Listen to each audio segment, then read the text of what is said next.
Somesh baking and cooking এ আপনাদের সবাইকে স্বাগত জানিয়ে আজ আবার আরেকটা নতুন ভিডিও আপনাদের সামনে নিয়ে এলাম। আজ যেটা আপনাদের সাথে শেয়ার করছি সেটা হলো চিংড়ি আলু পোস্ত।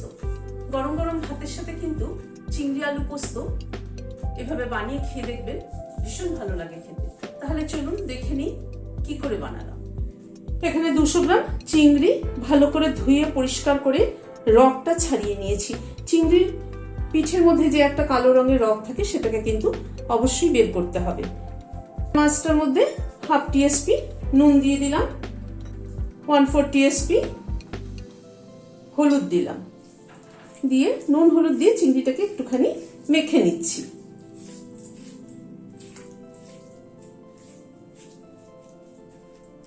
নুন হলুদ দিয়ে চিংড়ি মাছটা মেখে সাইডে সরিয়ে রাখছি।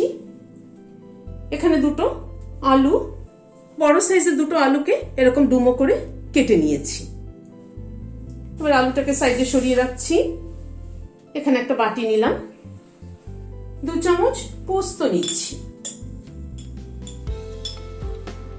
2 চামচ নিয়ে আর একটু নিচ্ছি, আরো হাফ টিএসপির মতো পোস্ত নিলাম। টোটাল 2.5 চামচ পোস্ত নিলাম। একটু গরম জল দিয়ে পোস্তটা ভিজিয়ে দিচ্ছি যাতে পেস্ট করতে সুবিধে হয়। পোস্তটা আমি আজকে শিলনোড়াতে বেটে নিচ্ছি। আপনারা আপনাদের পছন্দ অনুযায়ী মিক্সিতেও কিন্তু করে নিতে পারেন। পোস্তটা বাটার সময় 2টো কাঁচা লঙ্কা এর সাথে দিয়ে দেব। গ্যাসে একটা কড়াই বসিয়েছি, সরষের তেল দিচ্ছি। তেলটা একটু গরম হওয়া অবধি অপেক্ষা করব।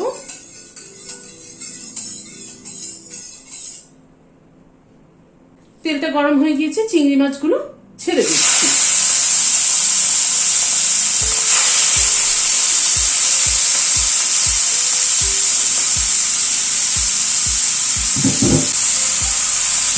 চিংড়ি মাছগুলো হালকা করে ভেজে নেব।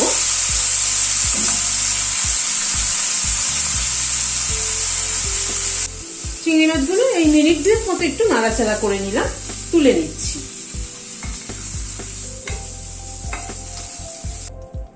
কড়াইতে আর একটু তেল দিচ্ছি। তেলটা একটু গরম হওয়ার পরে একটা শুকনো লঙ্কা ফোড়নে দিলাম, 1/4 টিএসপি কালো জিরে দিলাম, 1/4 টিএসপি মেথি দিলাম। গ্যাসের ফ্লেমটাকে কমিয়ে দিলাম। ফোড়নটা একটু 10-20 সেকেন্ড মতো ক্র্যাক করিয়ে নেব। এবারে আলুটা যেটা কেটে রেখেছিলাম সেটা দিয়ে দিলাম।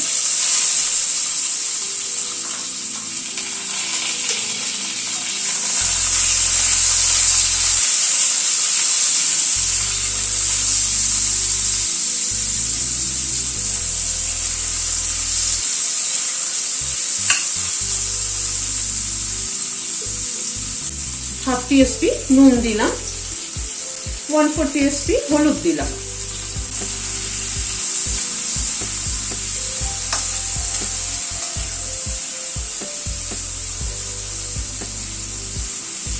নুন হলুদ দিয়ে আলুটাকে একটু ভালো করে ভেজে নেব। আলুটা একটুখানি ঢেকে দিচ্ছি। আলুটা একবারে সেদ্ধও হবে, আস্তে আস্তে ভাজাও হবে। গ্যাসের ফ্লেমটাকে মিডিয়ামে রাখলাম। প্রায় মিনিট 5 মতো ঢাকা ছিল, ঢাকাটা খুলছি। মাঝে আমি একবার ঢাকাটা খুলে নেড়ে দিয়েছি।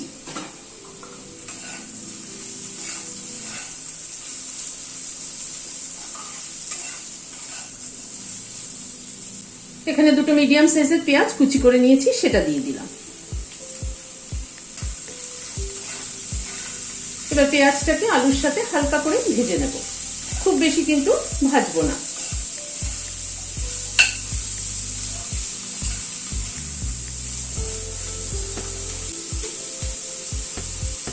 পেঁয়াজটা আলুর সাথে মিনিট 2 মতো একটু নাড়াচাড়া করে নিলাম।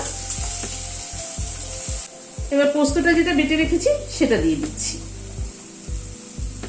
বাটিটা ধুয়ে একটু গরম জল অ্যাড করলাম।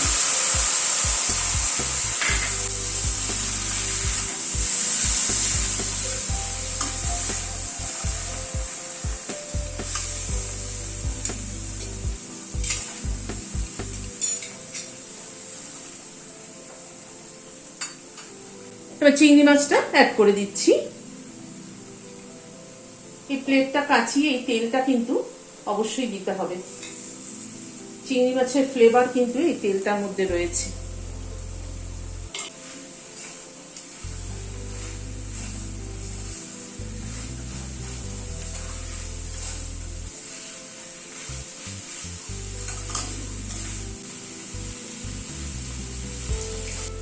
চিংড়ি মাছটা দিয়ে একটুখানি নাড়াচাড়া করে নিলাম পোস্তর সাথে। নারকেল কোড়া, ফ্রেশ নারকেল কোড়া দিচ্ছি 2 চামচ, 3 চামচ ফ্রেশ নারকেল কোড়া অ্যাড করলাম।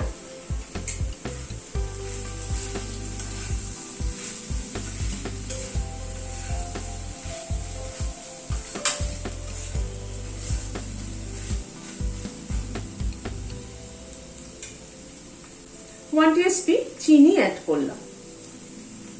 যে কোনো তরকারিতে কিন্তু নুন মিষ্টির ব্যালেন্সটা যদি ঠিক না হয় তাহলে কিন্তু খেতে ভালো লাগে না। এটা আমি সব ভিডিওতেই মোটামুটি বলে থাকি, কিন্তু যারা নতুন দেখছেন তাদের জন্য আবার করে বলা।